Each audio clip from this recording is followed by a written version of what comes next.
एक दिन होश टंग में गया। अंदर लिखा था, अंदर आते ही सब बाहर नहीं जाते।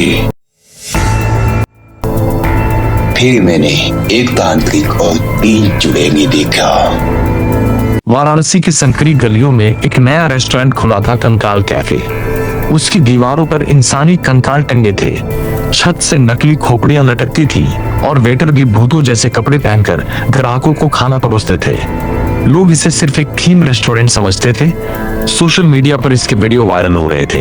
कोई डरकर हंसता था, कोई चीखता था, लेकिन स्थानीय लोगों में एक अजीब अफवाह फैलने लगी थी। कहा जाता था कि जिस जमीन पर यह रेस्टोरेंट बना है, वहां कई साल पहले एक पुराना श्मशान हुआ करता था। रेस्टोरेंट के मालिक इन बातों को बकवास कहते थे। एक शाम 16 साल का आरव अपने 3 दोस्तों दीवान, करण और निशांत के साथ वहां गया। करण हंसते हुए बोला, आज देखते हैं कितना डरावना है। चारों अंदर दाखिल। अंदर हल्की लाल रोशनी थी।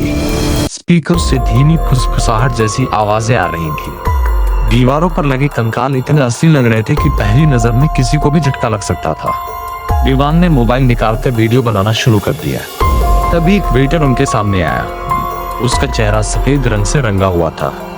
स्वागत है, उसने धीमी आवाज में कहा, लेकिन उसकी आंखें, उन आंखों में कुछ अजीब था, जैसे वह उन्हें घूर नहीं रहा बल्कि उनके आर पार देख रहा हो। चारों ने खाना ऑर्डर किया। मजाक करते हुए फोटो खींच रहे थे। अचानक निशांत बोला, यार वो कंकाल पहले उधर नहीं था क्या? सबने उसकी तरफ देखा। दीवार पर टंगा एक कंकाल अब थोड़ा अलग दिशा में दिखाई दे रहा था। तू ज्यादा हॉरर फिल्में देखता है? आरव हंस पड़ा। लेकिन निशांत की बेचैनी कम नहीं हुई। कुछ देर बाद बिजली हल्की सी झपकी। पूरे रेस्टोरेंट में अंधेरा छा गया, सिर्फ कुछ सेकंड के लिए। जब लाइट वापस आई तो एक मेज खाली थी। वहां बैठे ग्राहक गायब थे। उनकी प्लेटें और सामान वहीं रखा था। स्टाफ ने ऐसे व्यवहार किया जैसे कुछ हुआ ही ना हो। ये क्या था? दीवान ने पूछा।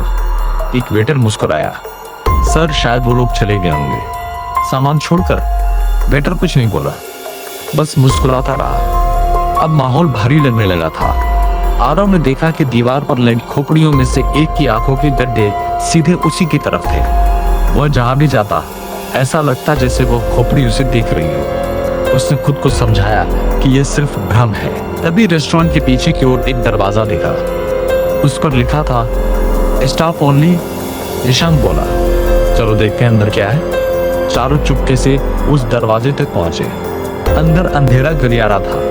दीवारों पर पुरानी तस्वीरें लगी थी, लेकिन तस्वीरों को देखकर उनके पैरों तले जमीन खिसक गई।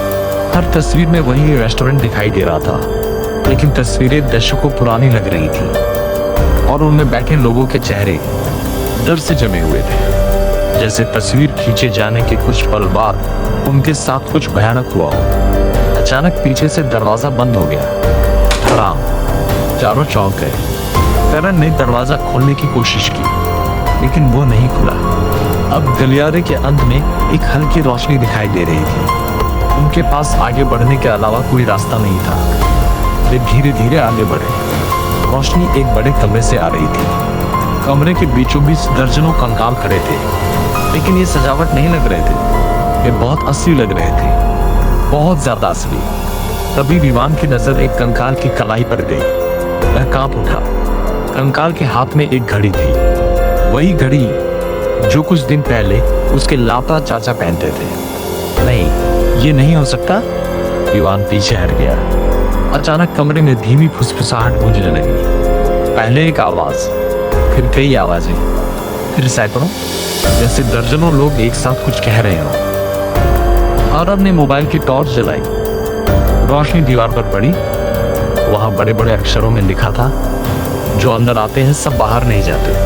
अचानक एक कंकाल हिला, फिर दूसरा, फिर तीसरा। उनकी सूखी गर्दनें चरमराई।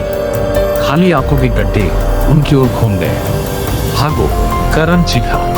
चारों दौड़ पड़े, लेकिन गलियारा पहले से लंबा हो चुका था, जैसे उसका कोई अंत ही न हो। पीछे हड्डियों के घिसटने की आवाजें आ रही थी। चर्रक, टक टक टक की। निशांत अचानक गिर पड़ा। बाकी 3 रुके, लेकिन तभी अंधेरे से कई हड्डियों जैसे हाथ निकले। उन्होंने निशांत को पकड़ लिया। उसकी चीख पूरे गलियारे में गूंज गई। फिर सब शांत हो गया। आरव, विवान और करण जान बचाकर भागते रहे। आखिर उन्हें मुख्य हॉल दिखाई दिया। वे दौड़कर बाहर निकल गए। सड़क पर पहुंचते ही तीनों हांफने लगे। उन्होंने पीछे मुड़कर देखा। रेस्टोरेंट सामान्य दिखाई दे रहा था। लोग अंदर जा रहे थे, हंस रहे थे, खाना खा रहे थे, जैसे कुछ हुआ ही ना हो। लेकिन एक बात अजीब थी। उनके साथ 4 लोग अंदर गए थे, अब केवल 3 बाहर आए थे और किसी को निशांत याद ही नहीं था। निशांत कहाँ है? आरव ने पूछा। विवान और करण ने हैरानी से उसे देखा। निशांत कौन? आरव का खून जम गया। अगले दिन वह अकेले वापस वहां गया, सच जानने के लिए। वह सीधे उस गुप्त कमरे तक पहुंचा। कमरा खाली था। सिर्फ एक दीवार पर नए कंकालों की कतार लगी थी। उनमें से एक कंकाल के हाथ में वही काला ब्रेसलेट था जो निशांत हमेशा पहनता था। आरव चीख पड़ा। उसी समय पीछे से एक परिचित आवाज आई। स्वागत है। वह मुड़ा। वही सफेद चेहरे वाला वेटर खड़ा था, लेकिन इस बार उसकी मुस्कान और भी चौड़ी थी। हमारे परिवार में एक नई जगह खाली हुई है, उसने कहा, और आज रात हमें एक नया सदस्य चाहिए। कहा जाता है कि उसके बाद आरव भी गायब हो गया।